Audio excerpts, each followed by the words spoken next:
Hello friends, welcome to positive thinking में आपका स्वागत है। तो जैसा कि आपने एपिसोड्स में देखा, स्टार्ट होता है अभिषेक और ईशा की लड़ाई से, जो कि मुझे अभिषेक थोड़े से एग्रेसिव लग रहे हैं, या तो फिर एग्रेसिव नहीं कहा जाए तो वो बनने की कोशिश कर रहे हैं।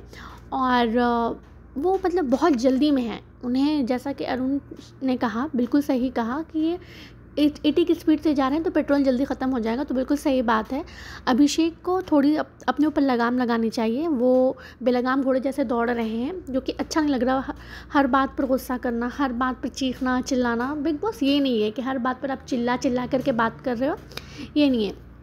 एक्चुअली वो कोई और बनने की कोशिश कर रहे हैं, बट उनका जो एक्शन है, रिएक्शन है, मुझे पिछले सीज़न के एक कंटेस्टेंट की याद दिला रहा है। बल्कि वो भी नहीं है, वो तो फिर भी उनका थोड़ा कॉमिक रहता था। इन्हें देख कर के तो मुझे कुछ अच्छा नहीं लग रहा। बस कानों में बस ज़ोर ज़ोर से आवाज़ें आ रही हैं। तो ये सस्ते शालीन भानोट हैं, कहा जाए तो सस्ते शालीन भानोट लग रहे हैं। और मतलब अब तो मुझे लग रहा है जैसे ईशा और अभिषेक दोनों ही ने मतलब बाहर से ही डिसाइड करके दोनों आए हुए हैं कि इन्हें अपनी स्टोरी को अच्छे से पकानी है और उसी के बेस पर इन्हें आगे बढ़ना है। क्योंकि जैसा कि मनारा ने कहा, बिल्कुल आप तुरंत भर में दो दोस्त बन जा रहे हैं, तुरंत दुश्मन बन जा रहे हैं, और आप एक ही रूम में रहने के लिए तैयार भी हो जा रहे हैं, एक ही टीम में रहने के लिए तैयार भी हो जा रहे हैं। फिर आप दोनों एक दूसरे से नफरत भी करते हैं। मतलब पब्लिक इतनी बेवकूफ़ नहीं है भाई जितना आप समझ रहे हैं। जनता सब जानती है। और विकी को, जैसे मैंने कहा था कि मुझे बहुत सॉर्टेड लगे, सुलझे हुए लगे, मतलब पता नहीं वो फैमिली इस बैकग्राउंड से नहीं है, फ्रेटर्निटी से नहीं है, तो वो थोड़े से अलग होंगे। बट उन्हें देख करके बहुत अच्छा लगा। जो उन्होंने कल प्रैंक किया है ना, मज़ा आ गया। बिग बॉस ने हालांकि उस चीज़ के लिए उन्हें डांटा भी, बट ये बताओ, अगर विकी वो ना करते हैं तो कल के एपिसोड में रहता क्या, सिवाय अभिषेक के चिल्लाने के। और तो कल के एपिसोड में कुछ ऐसा ख़ास था नहीं। अगर विक्की वो ना करते तो कल के एपिसोड में मज़ा कैसे आता। देखिए, उन्होंने प्रैंक भी किया, एक लड़ाई भी हो गई, और एक कॉमिक जो होता है, जो एक ऑडियंस को चाहिए होती है, जो बिग बॉस के ऑडियंस को चाहिए होती है, वो विक्की की वजह से ही मिला। तो अगर विक्की वो प्रैंक ही नहीं करते तो फिर मज़ा क्या आता कल के एपिसोड में। हालांकि बिग बॉस ने विक्की की बहुत ज़्यादा क्लास लगाई, बट मुझे विक्की का जो था कल का, मुझे बहुत अच्छा लगा। और विक्की लग रहे हैं कि वो लंबी रेस के घोड़े हैं। जिग्ना मुझे बहुत सॉर्टेड लगी, अंकिता भी बहुत सॉर्टेड हैं, वो भी ऑब्ज़र्व कर रही हैं, वो देख रही हैं, समझ रही हैं। मुनव्वर भी मुझे उसी टाइप के लगे। अभी मतलब ये जो है ना, मंझे हुए खिलाड़ी जो आगे बन के निकलेंगे, वो अभी सब ऑब्ज़र्व कर रहे हैं।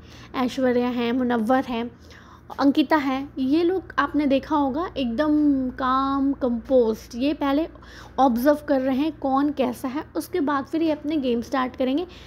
उसमें एक नाम रिंकू का भी है। जिग्ना मुझे बहुत अच्छी लगी। मुझे लगा था कि वो इमोशनल हैं और मतलब उनके लिए मुश्किल होगा ये गेम, बट वो बहुत ही ब्रेनी हैं भाई। और होंगी भी, क्यों नहीं, क्योंकि वो एक्स क्राइम रिपोर्टर रह चुकी हैं, तो बिल्कुल ब्रेनी होंगी।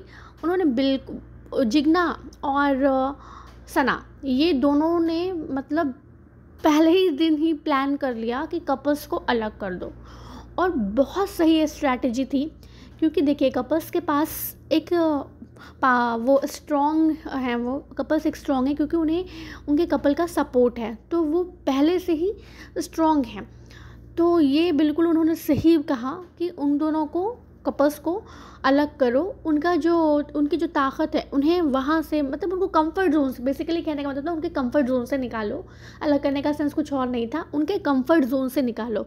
तो दैट मीन्स सना और जिग्ना ये तो आगे जाने वाली है।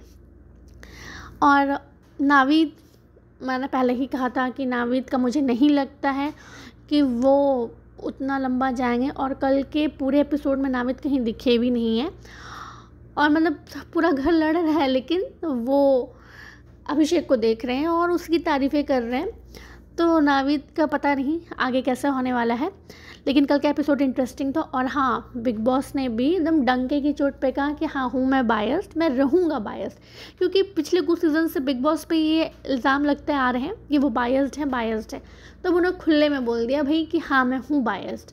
तो हम ये मान कर चलें कि हमें बायसनेस दिखने वाली है, क्योंकि बिग बॉस स्टार्टिंग में उन्होंने क्लियर कर दिया और स्टार्टिंग में ही उन्होंने एक मैसेज दे दिया कि आप कुछ भी कर लो, मैं तो अपने फेवरेट को सपोर्ट करूँगा ही। तो देखते हैं आगे किसको फेवरेटिज्म मिलता है और किसको सपोर्ट करते हैं बिग बॉस, और कौन सही में ऑडियंस को पसंद आता है। होप आप सब मेरी बातों से एग्री करते हैं। Do like, share and subscribe my channel. Bye bye.